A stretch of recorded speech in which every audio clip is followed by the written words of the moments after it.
Hello, everybody, and welcome to another episode of Ignite Radio Live. This is a convivial spring Easter edition. It's a lot of words, but I'm very blessed to have three brothers in the studio with us to talk about YCP, the Young Catholic Professionals. And we have in the studio tonight, we have Aiden Reed. What are you doing right now? Your work, your situation. We're going to go back, but give us that. Yeah. So right now I'm living in downtown Maumee.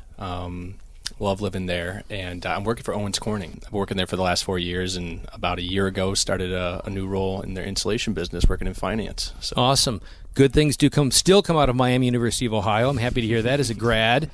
Jack Kelly, 411. Husband and father, Sylvania area.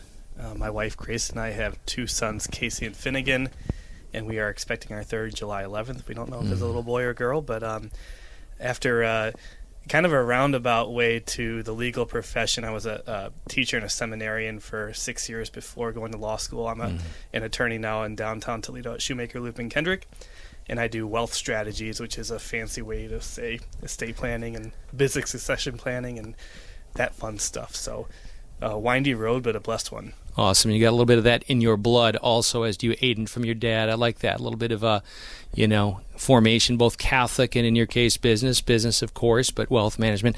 And we have John Paul, new grad of Hillsdale College. He's here. We're blessed to have him before he heads off to Rex Companies. I'll let him just tell us a little bit about himself. He's sort of like maybe the not guinea pig, but somebody who we can maybe introduce to YPC and have a great conversation tonight. 411, John Paul. Well, honestly, I'd rather hear about YCP than YPC. Oh, gosh, told you I'd get that wrong. Apparently that's what it's called. But, yeah, you did a good job of giving the 411 for me. But, yeah, just graduated from Hillsdale College, studied politics, but I'm going into a company that operates in both technology and real estate. So I'll have the opportunity of traveling with the CEO, work with some investors, work with some property management. It'll be a lot of learning. It'll be a new experience. But, yeah, headed down to Austin, Texas in about 10 days for that. Fabulous. If you're speaking to, say, John Paul, he's in this community, and you are head of YCP, the Young Catholic Professionals, which, by the way, in its inaugural event had hundreds of people turn out. In fact, the promotion, the engagement, the crowd that was there, the reverberation that continues to happen, there's a lot of phenomenal buzz about the work that you guys did. So I am excited to have this conversation with you guys tonight, but give me like just the 1 minute elevator speech, and that elevator can be on a building that's, I don't know, yay high. So you're talking to John Paul, you want to persuade him to be a member of YCP. What do you say? Yeah. So YCP is a nationwide Catholic networking organization that was built to help young professionals in their 20s and 30s find community and faith formation. Many times people in our point in life in their 20s and 30s are struggling in their faith, and they're struggling in their faith because they don't have community. They yearn for it, they just don't have anywhere to find that, and they lack authentic relationships. And so YCP offers that opportunity for people to come into that environment and find that. And then also the great part of it is it allows for a connection between those individuals at this point in our lives who are striving to be successful professionals later on in life, and to connect with those successful seasoned professionals in the Catholic community as well, to help grow their network and expand and to grow themselves spiritually and professionally. I think it was Saint Therese who said, if I don't become a saint when I am young, I shall never become one. And when Aiden approached me about this, we kind of got talking, and we discussed how, for better or for worse, people in their 20s and 30s, they spend most of their time at their profession. It doesn't mean that they're not good, parents or good spouses, but that's where they're spending most of their time and energy. And so if they're not integrating Christ into that area of their life, then maybe he's falling behind in other areas too. So we figure you're only going to be a better spouse, you're only going to be a better parent, parishioner, professional by welcoming Christ into your professional life as well. So that integration is really what we're searching for. And we're going to have a lot of fun doing it. We've had a lot of fun doing it too, so those aren't mutually exclusive things. But yeah, we want people to be walking with Jesus during their day, during that 9 to 5 time as well, because he's knocking at that door too, not just the door of our homes, but at the door of our workplaces as well. I love that. Thank you. So I suspect that many people, Catholics included, may be turned off from the Catholic Church because in their experience it's reduced to something of scaffolding and externalism. You know, there's this monolithic structure that corresponds to Saint thus and such, and they may not necessarily see the reverberation of faith from those people who call themselves Catholic. In fact, they may be side by side with them in the cubicle and never know anything about that. What I hear as a thread of what you are both speaking about is that there is an authentic personalism, an encounter. There's a life at the heart of this. Ezekiel 37 speaks of dry bones, and he prophesied of dry bones. And is this not a generation that needs to experience that vitality and that life in the midst of godly structure or opportunities to make a difference? So with that said, just to kind of put you on the spot, if you listen to Ignite Radio Live, we do direct you folks to igniteradiolive.com to hear some more recent episodes. We like to proclaim Revelations 12:11. They defeated the enemy by the blood of the Lamb and the word of their testimony. So they defeated the enemy. Number one, do we see the work of the enemy around us? It doesn't take looking far in the newspapers, friends of ours, family members, our own homes. Let's face it, on this side of things, we're in battle. So the enemy is active, and God allows that for our formation and virtue. It's a mystery, but let's just punctuate that. So how is that enemy defeated? We hear in Revelations 12:11, by the blood of the Lamb, the Mass, the sacraments, right? But this second part, and by the word of their testimony. So I'm going to put all three of you on the spot just for to give us a short, if you will, story of how have you come to this point in your life of more fully personally embracing your Catholic faith. Let's start with Aiden Reed. Yeah. Definitely put me on the spot here. That's why you got the scotch there. Double Oak Woodford Reserve. Come on. Thank you. No, it's fantastic. So I grew up in like you said, a Catholic household, cradle Catholic, and faith was always paramount for me. It was always that way. And so I think when it came time to start questioning that, I internalized it a lot. And I've had the last few years to really work through what some of my issues were when I first started struggling with this. But so I have a much more clear understanding of why I was going through what I went through. But to keep it short, when I went into college at Miami, I wasn't in the best place spiritually. And that's not the environment that's going to foster a spiritual growth, right? You need to go in with a great foundation. And luckily, my parents created that foundation for me, so it always stuck with me through it. But there were times when I definitely faltered. And I would say there, in the later years, when I started questioning my faith a little bit more, I was more turned off to it because I just simply didn't understand. And there were moments there when I experienced so much doubt and loneliness and distance from God that after some time, it just kind of clicked with me through the ups and downs. I'm not going to go into all the details, but it clicked with me that, life with God is so much better than without him. And it's my job to find him because he's already looking for me. He's already found me. I need to do some work on my end to find him. So that began a journey it took 3 or 4 years for me to really come back to my faith. And it's kind of culminated in me coming back here to Toledo, to this community, which has just been so good for me, just being surrounded by good, strong Catholic men and women that have pushed me deeper in my faith, and it's been transformative. So it's a lifelong journey, right? So I'm not all the way there, but I would say if you looked at the man I was 4 or 5 years ago, right when I graduated from school, to the man I am today, I mean, it's pretty significantly different. It's all because of my faith. That's amazing. And we were blessed to have a beverage, Aiden, a number of months ago, and I was blessed to hear that full story, which would be delighted to hear at some point. But I do think the theme is one that many who are listening right now, whether they're adults or young adults, are experiencing. There is a kind of languishing, there's a kind of searching, there's a pursuit, and the world is offering a lot for that, right? And I love your honesty and recognizing you had to make it your own in spite of your parents and come to an acknowledgement that it was more than just a creed that is professed, but something lived and encountered. And I was so moved by you sharing that. And I hope any of you who are listening right now, wherever you're at, that you're just mindful that this is true, that this faith we're talking about is more than words. And the humility that you share, just thanks for your vulnerability and sharing that. It's awesome. Jack? I'm a more phenomenal sinner than you are, Aiden. So anytime you want to go toe-to-toe on that. Just wait till you get some. We're working our way up. There we go. How do I want to spin this? So I mentioned I did 5 years in the classroom as a teacher, as a theology teacher, and then 1 year as a seminarian. So my first 6 years of professional life, it was easy to be a Catholic, right? In the workplace, I had Jesus in the literal buildings where I was. So it was 3 years at Washington, D.C., at a school called St. Thomas More Catholic Academy. The school was connected to the church building, so I could go down and see Jesus in the Blessed Sacrament at any time. I was stressed out. If I had a great day and just wanted to thank him and spend some time with him, it was really easy. Same thing at St. John's here in town. I think that went triple for seminary because I think Jesus was in 3 different chapels there. So it came very natural to me, and it was very easy. It wasn't a challenge. Fast forward to law school at Indiana University, which is a secular school, and you're challenged in your faith quite frequently, despite the great Newman Center that we had there. And then I work for a great firm at Shoemaker. The outgoing managing partner, Tom Dillon, has 11 children and is a practicing Catholic. And so Very cool. he kind of showed me that you can do this, right, and still be on your way to sainthood in the process. But I can't just go to a chapel somewhere at our law firm, right? And so I found myself, Aiden really reached out providentially with this YCP idea and bringing it to Toledo because I found myself falling behind a little bit. I would come home and I'd be impatient with my family.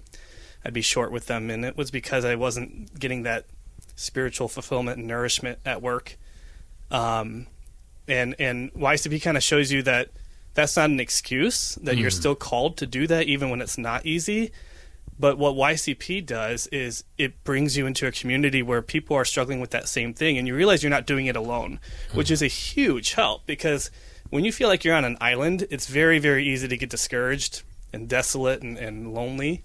When you realize that there are brothers and sisters going through that experience with you, and you can vent to them when necessary, and you can pray with them, and they're praying for you, that really does help you turn that corner and again reintegrate that Catholic faith in your professional life, which was what we're called to do.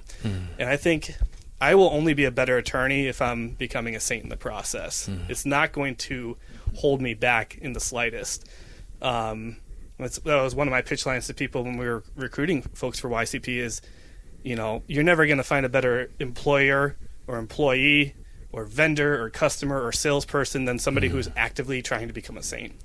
They're going to excel in all those areas as well. So I'm grateful that YCP came to me at this time in my life to, again, when it became a little bit more challenging to walk with Christ in the workplace, that it was there to help me through that. It's amazing. So Aiden in his 20s, in your 20s, Aiden, and single, and Jack Kelly with 3 children, one of whom is yet to be revealed to the world. But in the professional world, and discovering for those of you who are listening that are looking for just to connect at the core, to the fundamentals, to what matters most, on to John Paul, in spite of your very deficient father, John Paul, how did you even come close to turning out? I haven't. That's the problem. So I grew up in a very Catholic family. I was very blessed to have role models around me all the time. We had priests over at our house. A lot of youth ministers would come over for dinner all the time, and so it was like being in a constant, hype retreat, which is kind of awesome. But yeah, I'll say, honestly, what really made the faith very real to me was my experience with other Hillsdale College students, particularly during COVID. So COVID hit, and I think the church revealed itself to be a place that didn't value community or Holy Communion. The institutional side of it, the broken side, yeah. And what I realized kind of held the church together in that time were those that were crusaders at heart. And I was blessed to be friends with a lot of them. And I'm talking people that would, they missed the Eucharist so much they hopped on a plane to go to a diocese that still offered Mass. I had a couple of friends that did that. It's amazing. And those were the type of guys that I was surrounded by. And you can imagine as a young kid that, who thought that he cared about the faith, but then saw these guys that were just really going at it. I always had community.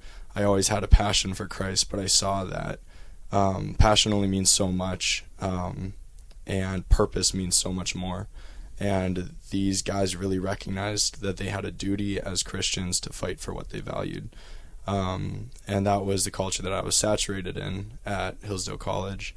And what's interesting is now I'm recently graduated, and that is an aspect that I know is going to be very difficult to retain. And I think that this really goes hand in hand with what it seems the YCP organization does, is to continue to provide a community that's in a sense on crusade. It's not just about bringing people together for the purpose of bringing them together, but bringing them together for the purpose of fighting together for what we as Catholics value.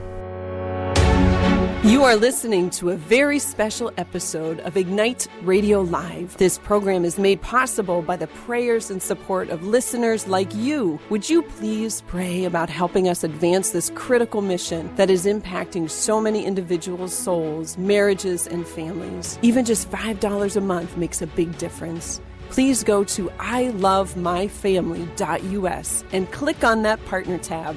Thank you so much, and may God bless you. There's a lot of professional organizations out there, right? Right, we're not filling that void at all, because there is no void. There is a void, though, for a professional organization that, again, is distinctively, unapologetically Catholic. That's what sets us apart. And if we don't do that part well, then this whole ministry be damned, right? Because there's thousands of other organizations out there that are doing it. What makes us special? Well, what makes us special is we have, again, a commitment to helping people grow in their faith. We have priests hearing confessions at our events. We have speakers lined up who are going to share their authentic selves, just as Aiden and I are doing here tonight, hopefully, and showing us, again, a model of sanctity to follow, where appropriate and where possible. So that I think is another selling point for us, is we're not just another networking organization, and if we are, then we're not doing it right. Awesome. Folks who are tuned into Ignite Radio Live, very blessed to have Aiden Reed, Jack Kelly, and John Paul Schlueter. We are talking about young Catholic professionals. And let's throw it out there right away. Where is the URL? Where can they find you if people want to get connected? Yeah, so there's a few ways to find us. So if you just search Toledo Young Catholic Professionals online, you'll find all of our stuff. You'll find our Glue Up page, which has a list of all of our events. You can go through the Young Catholic Professionals national website, go to the Toledo page, and it has a link of all of our upcoming events. We do everything through a platform called Glue Up. So if you want to download the app, you can download the app, sign up, and also follow our events through there. If you have any questions, you want to contact us directly, you can just send me an email at info@ycptoledo.org. Fabulous. So let's get into a little bit of the genesis. You touched on it, and some of it is woven into your own personal journey, Aiden. Oh, it's funny. I mean, it's just God's providence through the whole thing. Like, I could tell stories unending of just the past year, everything that's happened. Got to give us some key ones. Yeah, I'll try. Defining moments. Yeah, I'll try my best. Here comes the storyteller part of me. That Kairos Retreat 2015. Yeah, right, exactly. Yeah, hopefully Kairos did it for me. So the way it started initially, I knew nothing about YCP. I received an email from my father, just in passing. He said, "Oh, I think this might be cool. Check it out." So did some research on it and realized it was going to be a bit of an undertaking, but this would be something cool for Toledo. And I went and talked to Father Eric Schild about it. And because he's my spiritual director, and I was bringing it up to him, and I said, "What do you think about this?" And he said, "I think this would be great for Toledo. I think it's good, but pray about it." So my prayer at that point became, "God, if you want this to happen, make it clear. Like, this is going to be a bit of an undertaking, but I'll say yes to this. Just make it clear. And if at any point this isn't for you and it's become about me or about us, and it's going to fail, make that clear so we can stop." So on the timeline, how long ago is this? 2022, 21? This is February of 22. Thank you. Yeah. So just over a year ago. Yep. Wow. Yeah. So over the next few weeks, I just kind of reached out. Well, I reached out to the Nationals group first to see what it would take to start a Toledo group. And they were very supportive, but as they pointed out, there's a group up in Detroit, there's a group in Cleveland, there's a group in Columbus, there's a group forming in Cincinnati, Toledo's not a huge metropolis, compared to those places. And to be frank, some of them hadn't even heard of Toledo. So they're like, why would we start one there? But I'd say all in all, they were very supportive. And from day one, they seemed on board to want to start one. But still, it's like you have to do all these things. You have to build a leadership team, a board of directors. You have to get a chaplain. And then you have to do X, Y, Z, more things, a bunch of fundraising, everything like that. So I think one of the coolest God moments in my entire life, and I'll just kind of skip to the good part here. Father Eric talked about this a little bit during the launch party in his talk, but maybe 2 months after all this had started, I'd been talking with him about it. I went on a family trip out to Napa, and lo and behold, Father Eric was also on a trip out in Napa at the same time. Of course he was.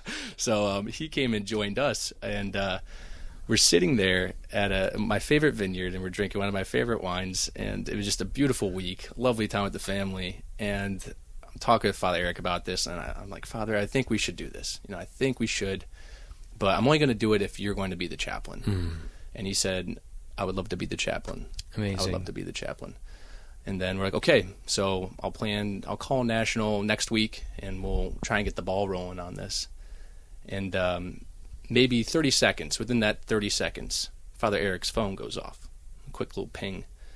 And he looks down at his phone, and he's sitting there, and he looks up at me, and he says, Aiden, you can't make this stuff up.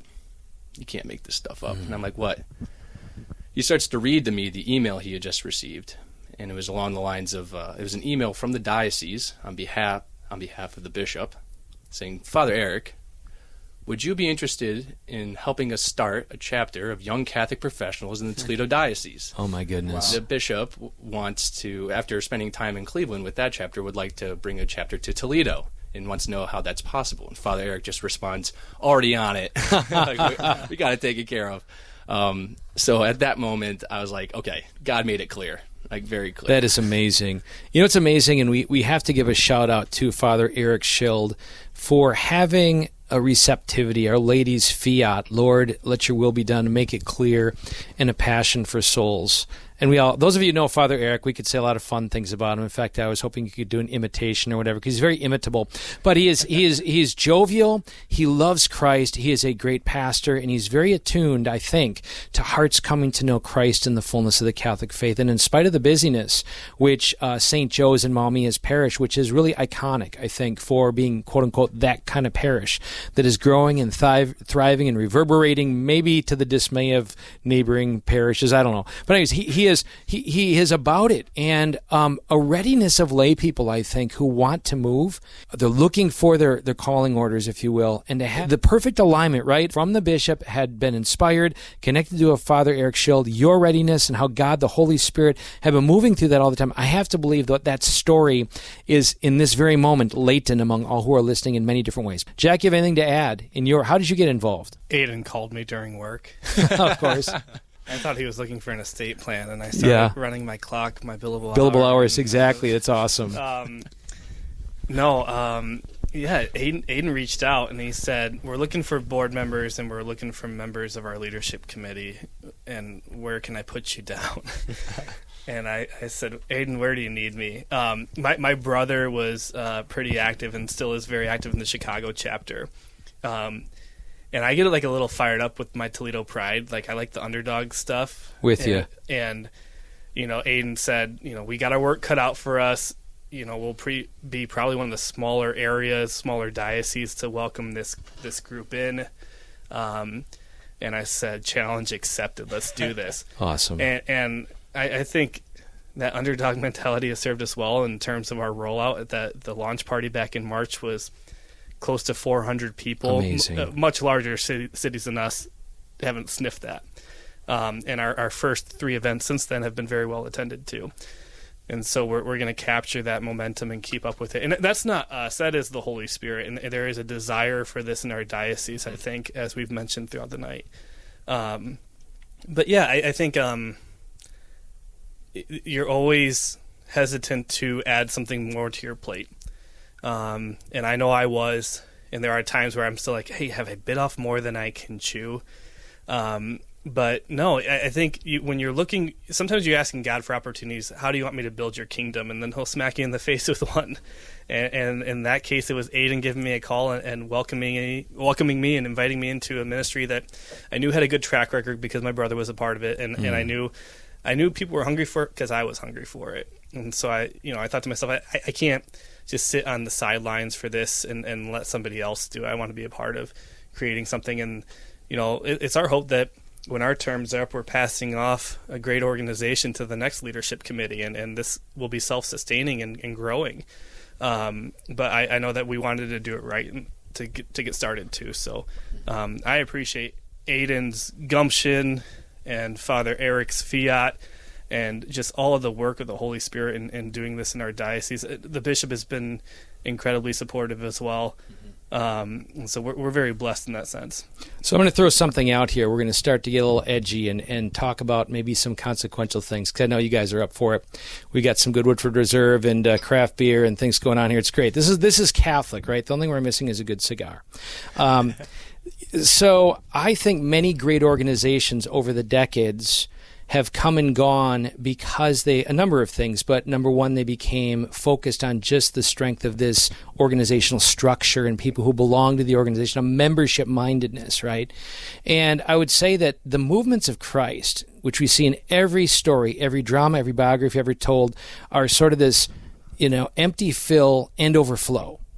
It's not just we're emptied, Philippians 2, all of us have spoken of this, right? We recognize our need so that Christ can fill us. We're not going to seek or be hungry if we're not aware in the ways in which all of us, even now, will look back hopefully 5 years from now and point to this moment and say, there was hunger that I became aware of and I needed to become filled. But that's not the end. It's got to overflow. There's got to be a kingdom-mindedness of all things that are Catholic, and a measure of it is the degree to which we are so in love with Jesus, we cannot help but want others around us to know Christ.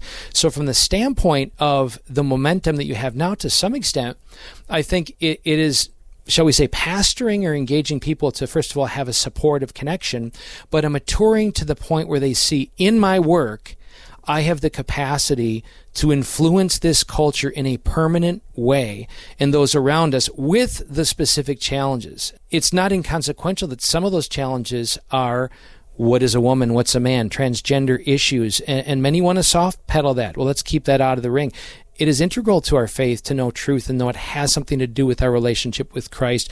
But yet you got to be cautious, right? Because you're bringing people in who may not have come to that point of understood what is God's design and how is that in love. So my question to you, there are kind of two questions in here with my typical Greg firehosing you. One is there a kingdom mindset of moving people in this organization to making this place a place of ever deepening encounter with Christ? And how do you navigate the challenges of which I speak, of which maybe many in your generation have been, dare I say, drinking the Kool-Aid? We had that question posed to us in a slightly different framing when we were getting started and inviting, we called them VIPs to the launch party, because we wanted not just young Catholic professionals, but more seasoned Catholic professionals to be there to be part of that groundswell of support, right? Mm-hmm. We wanted their money, we wanted their leadership, we wanted their influence, we wanted their prayers. And Aiden and I both fielded some questions, well, who is this for? Are you going to be only bringing in people who are faithful to the magisterium and who will express that without reservation? And the answer to that is kind of twofold. If you want to be part of our leadership group, the answer is yes, you have to be signed on, right? And you have to be committed to that. But we're trying to cast a wide net for Catholics who, for whatever reason, might feel disaffected because of COVID, because they didn't get to go to Mass for a year, right? We find, and Greg, you know these stats better than I do, but people fall away from the Catholic Church in their 20s and 30s. That's when we're losing 80% gone by age 23. That's when we're losing it. And so if we're only welcoming people who are going to Mass every Sunday, then we're going to be a very small group. And so we want to be, as I've said multiple times tonight, unapologetically Catholic with that hard identity. But we want to welcome people in who are searching and they're lost, right? We want this to be a tool for evangelization, so we're not going to apologize for who we are. And you're not going to be permitted to keep showing up to our events if you're hostile to the church and to her teachings, and you're antagonistic. But if you have questions, we want you to find some friendship and discipleship where those questions are being answered in a loving and orthodox and faithful way. And so I love that. It's again, we're reaching out, hopefully just as Christ and his disciples did in the Gospels, but we aren't sugarcoating anything either. That's very, very important to us and our identity as the YCP Toledo chapter. Do you find that your generation generally appreciates loving candor? Like, can we just have the conversations that are difficult, again, with love, and try to navigate a way of relationships that aren't just so contentious in their very form, and kind of disassociate from lesser things to connect to greater things and see that beauty comes through that? Yeah, no, I think our generation, something that I've noticed a lot with the people that I interact with, especially the people that come from a more secular background, I'd say, there's just a general restlessness with the current culture. There is. And I hear a lot of times, talking to my parents and stuff like their groups, and they constantly say, like, you guys give us hope for the future. And I hear that, and I'm glad that we give you hope.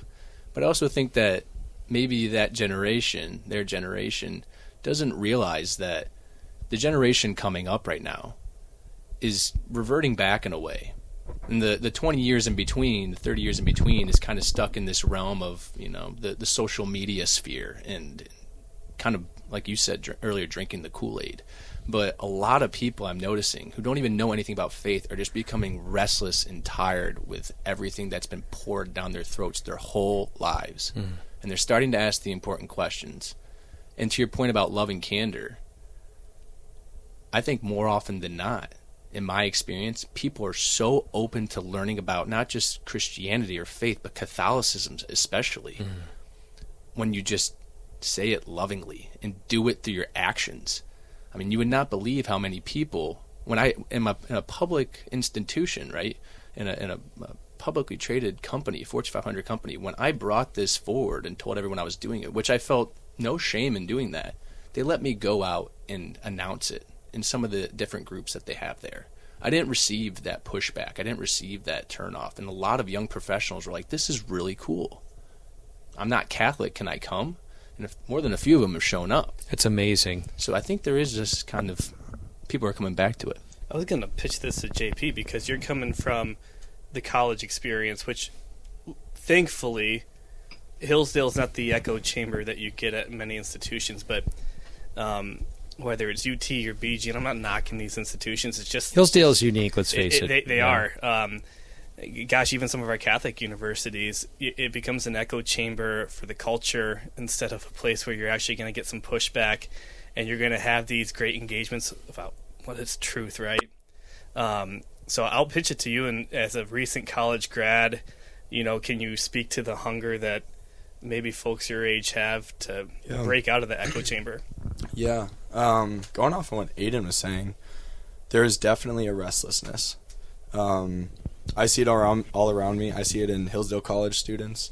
I see it at students at other colleges. I see it in young professionals just starting their careers. I see it I was blessed to see and meet with a bunch of recent grads who came back for our commencement. They're like, everyone's restless. Like, restless is a word that's being used. And I think something that is a huge part of it is we're living in a world that tries to push an egalitarianism down everyone's throats. It's trying to push sort of all religions are equal, all thoughts are all values are equal, but that quickly falls apart because very quickly they try to tell you that something that actually holds value needs to be cast out. Among young people, I genuinely think that we're at a turning point of deciding for ourselves, are we going to live for something that's good or are we going to live for something that's bad? And at the end of the day, it always goes back to community.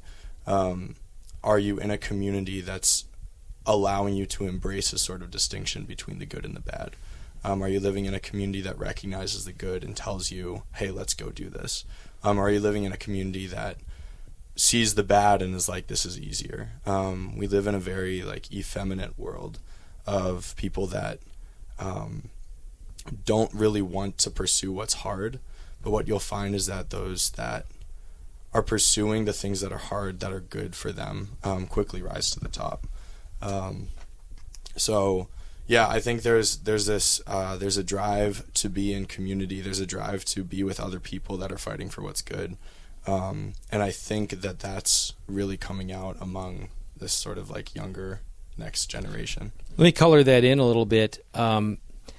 20% of people in their 20s and 30s have a religious association, but over 60% believe in possession. And you see this reflected in choices of Hollywood of over 20, 30 films on exorcism and horror over the last year. I mean, there's an intrigue. There is a belief or a conviction in matters supernatural that just falls apart when we get to sort of the imperfect institutional mode of Catholicism. So a couple things here. One, listen to Ignite Radio Live, our interview with nefarious executive producer and writer Steve Dace and Father Darren Merliner, who was on the set talking about some of the battles on and off screen. And then our most recent one is Father Carlos Martins, who's behind on Apple and Spotify, The Exorcist Files. And it's we can only get in 60 minutes on the radio, but listen to the full program and the interview with him about this. What's my point? I guess my point is that people intuitively know that there's a good and an evil. Cecil B. DeMille made this point kind of clear, that in every human story or experience, we discover we can't so much break the moral law, we can only break ourselves against it. And therein is a beckoning for an answer. So to that extent, I think Catholic young professionals are a beacon. We believe in truth, and a truth that is going to result in flourishing in an abundant life. You're in a place to find that way of presenting the truth in a deeply meaningful, personal way, dare I say, in the very person of Jesus Christ. That's what it's all about, because if you're looking for an organization that is going to celebrate your intersectional identity, you've found the wrong one with YCP. If you want somebody who's going to celebrate you as a son or daughter of God, as a saint in the making, then that's what we're here for. Mm-hmm. We don't care how much money you're making. We don't care if you're in between jobs. We don't care about anything that the world tends to care about. We care about you as an individual made in God's image and likeness, and that's what we're trying to bring the best out of you. Is we're all in this. We keep talking about sainthood, but that's what this program really is all about. Is we're trying to become saints, right? Yeah, and we've got to. There's got to be a healthy sense of urgency with that in your 20s and 30s, because this is where the habits are formed. And you know, if you're waiting until later in life to find a relationship with Jesus, you might be waiting too late. Sainthood. What does it look like? Is it possible? Is it real? Is it valuable? Well, yes, it is real. It is possible. And I think what it looks like is keeping Christ in everything that you do and not taking him out of the 9 to 5. That's the first place to start. Very specifically, lust. The heart of every urge, John Paul II says, is an urge to a completion that can only be found in God. If you don't have it, you're dead. God gave us his urge to an intimacy with him. Satan wants to mess with that. Tell me that's not, at least as an example to color the sin. The world says one thing about that draw, that appetite. You're speaking a message that is extraordinarily countercultural if you're saying don't indulge it. How do you address something like that to people who've been confused and are pining for intimacy? We love instant gratification in our culture, which is at the heart of lust, right? Mm-hmm. If I can feel this pleasure now, let me feel it now. Let me not wait till marriage. Let me not wait until God has blessed my union with another human being. I can do it with myself. I can do it with a computer screen in front of me, and I can do it whenever I want. And it can become the same thing with a paycheck, right? Let me get rewarded for my labor now. Let me be recognized and promoted with a new title now. And so you see some of those problematic things arise in your workplace too, where it's instant gratification, right? Or you're working for the compliment that you didn't receive on social media. And, well, at least I can get it from my coworker or my boss by me showing them how hard I'm working. And again, it's good to be a hard worker, but we are trying to preach a gospel of the fruits that last come in due season. And so, what are you going to be setting your eyes on the higher things, as Paul says, right? The things that last, and can you be patient for those things and realize that they come and as you said, they overflow eventually, right? And it's hard to even acknowledge that those graces are pouring into your life if you're just narrow-minded and and turn inward. And so if we can break you out of that shell through YCP and help you break outward and start looking, again, beyond yourself and see that the other people in your situation are receiving graces too, you might start to acknowledge where they're coming in your life. And so I think if we can show you that the rewards aren't just going to be likes on social media or compliments or followers or, fulfilling desires such as lust, just like that, then we're doing our job. Amazing. Yeah, and so thinking about having some time to think about that, I could go on some theological rant, right? Being the son of Kelly Reed, right? You could give me a whole podcast right now about what my take is on lust and how we combat that.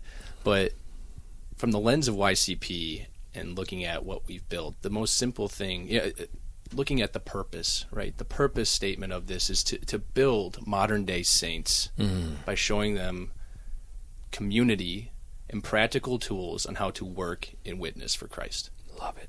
And the most perfect way to show an example to combat lust is looking at the young couples and the young single people that come to this event every single month, that are doing it right, that are joyful, that are successful, and that are going to make the world a better place. I mean, I don't know how you could walk into a room and see those people and say to yourself, that person's not going to be successful, because they will. And that person's not kind, because they are. And those people aren't happy, because they are. You can't tell me that if you were to interview and they were honest at a gut heart level with you, that a majority of them haven't fallen in significant ways, if not in their actual relationships, then pornography, right? We know the stats, just that alone. The fact is, many have discovered the faith by via negativa. They've made choices, and in that experience, which hand in the air, we've all to some extent done that. I want you to hear this audience. What a gift to know that there is an organization that its very core is aspiring to understand and deeply connect with and dignify that desire that God has put in you for a purpose, and then wants to create an association that will reinforce your greatest good. It doesn't mean that, hey, criteria for admission, you're coming in without temptations. Hardly. You're coming because you recognize the truth. You're not presuming to erase it because you struggle with it.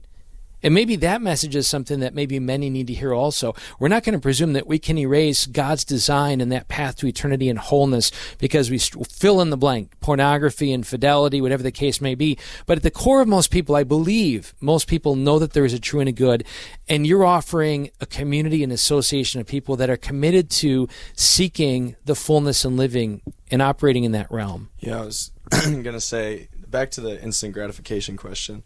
Or conversation. It's hard to tell a young person to not pursue what instantly gratifies.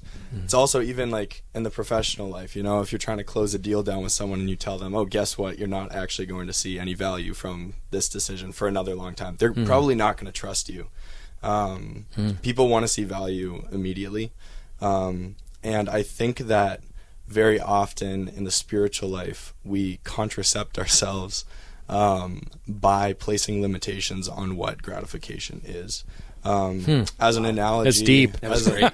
Stealing that one. We need like 10 minutes just to reflect on that, but keep going. As an analogy, I think of, cold plunges, right? So, like, if you take a hot shower, you're going to get a dopamine release, like, immediately, right? Feels great. Everyone loves a good hot shower. However, if you do a cold plunge in the morning, for like 3 minutes at like really cold temperature, you are going to experience a 250% increase in a dopamine release for about 6 hours.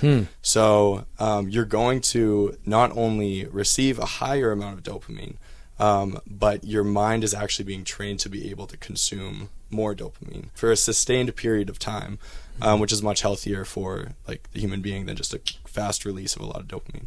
But I would like to pose the possibility that the grace of God, by living a virtuous life, especially a virtuous life in communion with others, actually forms the soul to be able to experience a higher level of gratification that looks very, very different. And it's very easy to just talk about, but once it's actually lived, and experienced, you'll know what it means. And it's one of those things where you just simply can't go back. And I think of like my own journey with sin, with pornography, with women, with whatever it is. You experience it and it's all great, and then you're like, man, I know I was made for more than that. But then what happens is when you decide to start living the virtuous life, because you see other people doing it and because you know it's what you're meant for, there's no point in going back. There's almost not even a desire for it, because you know and you've been formed to experience something so much greater. You are listening to a very special episode of Ignite Radio Live. This program is made possible by the prayers and support of listeners like you. Would you please pray about helping us advance this critical mission that is impacting so many individuals' souls, marriages, and families? Even just $5 a month makes a big difference. Please go to ilovemyfamily.us and click on that partner tab. Thank you so much, and may God bless you. I like that. Like, let's not contracept ourselves, because you do, I think, participating in YCP and just in the fullness of the church and her sacraments, you are going to receive a gratification, right? Like, my favorite feeling in the entire world is walking out of the confessional after hearing the words of absolution. Like, you feel like you're walking on air. I have felt like that every time I've gone to confession since the second grade.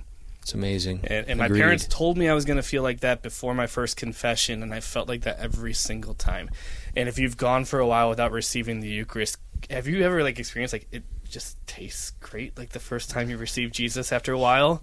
Like, that is a gratification, right? And we do offer those things at YCP. So it's not to say that you are going to join this and it's going to be drudgery and you're never going to have the experience of any fruits for quite some time, or until you reach retirement or something like that. That's not the case at all.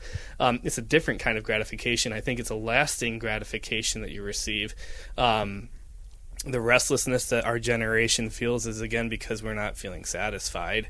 The hunger is never quite filled. John Paul II talks about that all the time.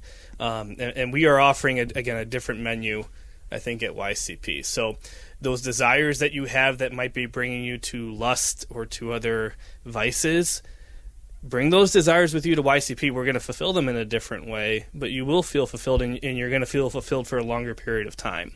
And so I remember after our first happy hour, I was just driving home with a grin from ear to ear, just thinking, all right, God, it's great that you brought 150 people here tonight. And I got to have great, holy conversation with people, as opposed to spending the evening, on my phone or trying to get more work done, or, going to bed early or something like that. So you have that spiritual high, I think, when you leave our events, which is something that I think is a selling point for us. And we've received quite a few thank you notes from people, just thank you for doing this. This has been good for me. And that's so, that's fulfilling for me, at least, and I'm sure it is for you, Jack, and the rest of the team. I don't have much more to comment on. You guys kind of wrapped it up. That was fantastic. Did anyone see Lila Rose? She was on that. There's a podcast that is kind of trashy, but okay. I saw it on Twitter today, and I don't even know. It's the Whatever podcast. JP, you might be more tuned into this than I am. Yep. But she accepted an invitation to go on it, and I don't know if there were pornographers on there. There was a guy. OnlyFans models. Yeah, there was a guy who is very against monogamy, and she went into the lion's pit and was by far the most beautiful person on that podcast, because she was radiating something that these other folks didn't have. And all of a sudden you see these light bulbs start going off in the studio as she is authentically presenting something. And so that's what we want to be too. And again, seeing that reminds me that YCP Toledo, that Aiden, that myself, that JP, that we're on the right path, that we do have something to offer, and that people are going to gravitate towards it. It's amazing. With the short time we have left here, we are men discussing matters of the kingdom and this acronym that I keep butchering just for the fun of it, just to demonstrate my imperfection. That's the only reason I'm doing that. How might you and us and organizations like this one contribute to a recovery of the dignity of what it means to be a godly man? I'll take a stab at it first, so you guys can think longer. Yeah. So, the most manly of us. You're gonna man up. Yeah. I was gonna say. I think, you look back in history at people that were inspirational as men, at men that were inspirational, and you always find someone who acts. When we talk about men and we say that's a good man, you're never talking about someone who sits on the couch and watches TV all day, who comes home from a long day of work and then says, like, bye, honey, I'm going to go drink with the guys, right? You always talk about a man who acts based upon duties that he has. And the thing is, I think that every society is formed by the things that it attaches glory and the things that it attaches shame. Today we live in a time when I think that the things that are shameful are being glorified and the things that are glorified are being shameful, and I think that's 1 Timothy. And I think that what a man is someone who recognizes what ought to be glorified and what ought to be shameful, and he acts based upon those things. And so practically speaking, it changes in different seasons of life. A week ago, it was more masculine for me to appear in my final than to sleep through it.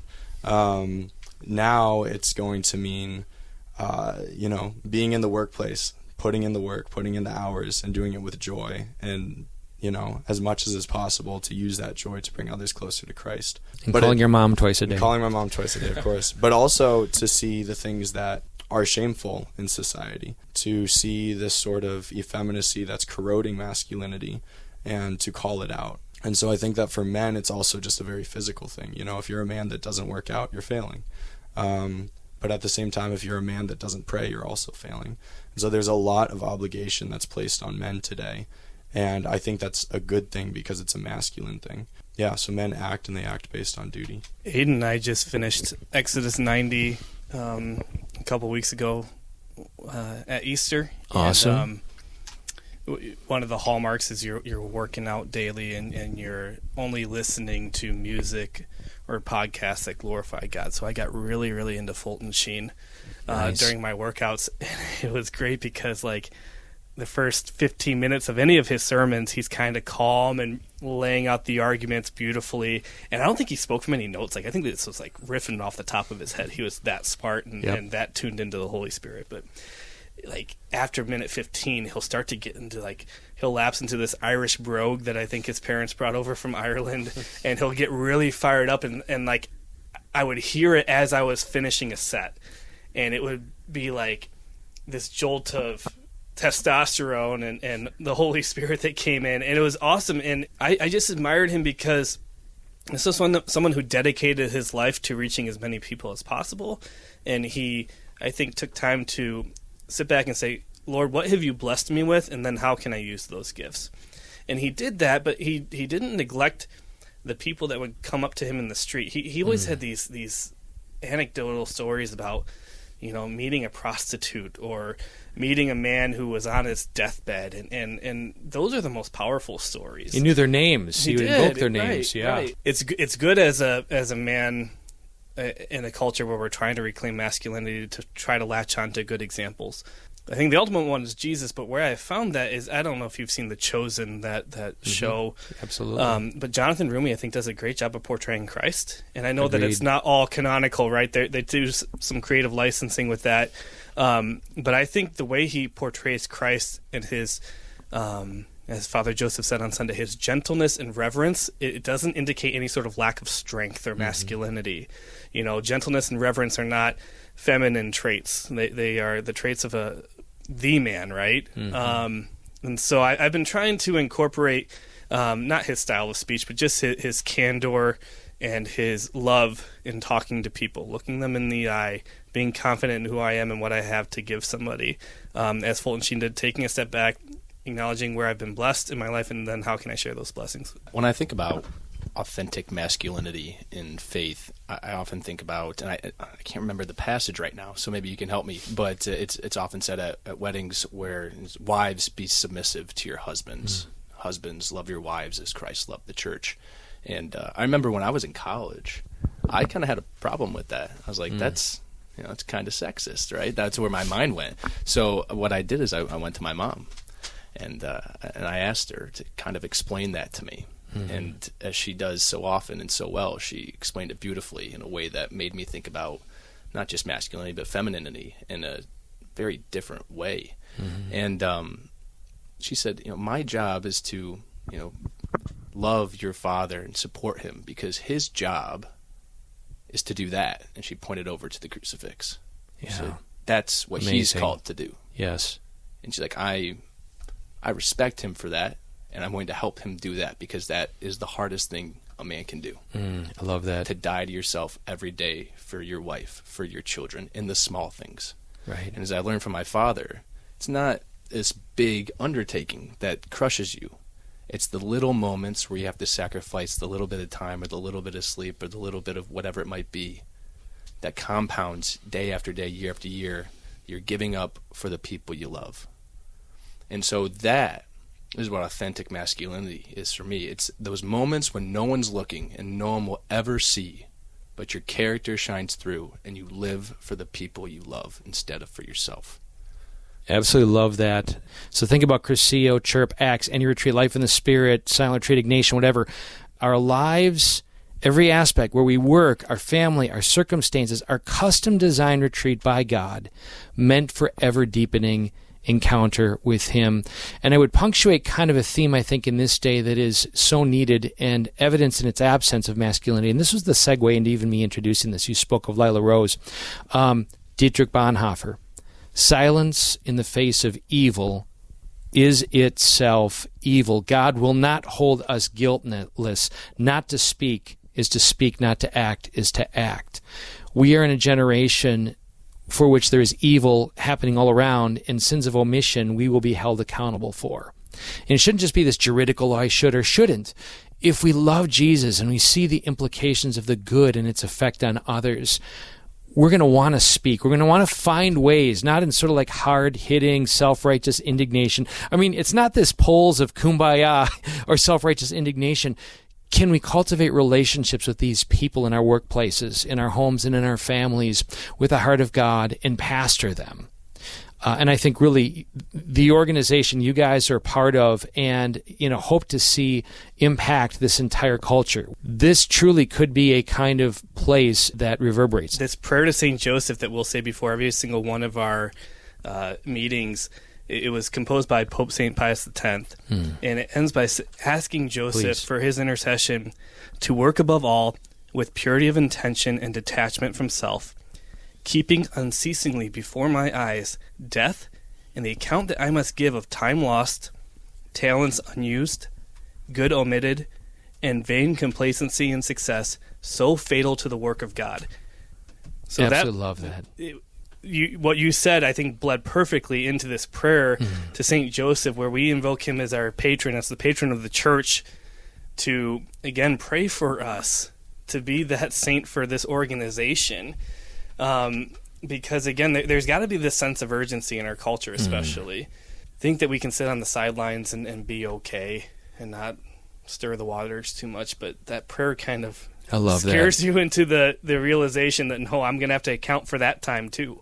Amen. I love that. Folks, you're tuned into Ignite Radio Live. So blessed to have Aiden Reed, Jack Kelly, and John Paul Schlueter talking about young Catholic professionals, an organization that is deeply committed to making saints. And so if that's you, if you're between the ages of 20 and 39, and you want to get on board, you want to be immersed in a community that's on the journey, not perfect, but gets that God calls us to an ever greater perfection. And what does that mean? It means intimacy. It means value. It means connecting with your purpose for which God made you to make a difference in this world.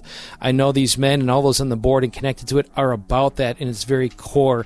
And I cannot speak with greater excitement or support about you getting on board.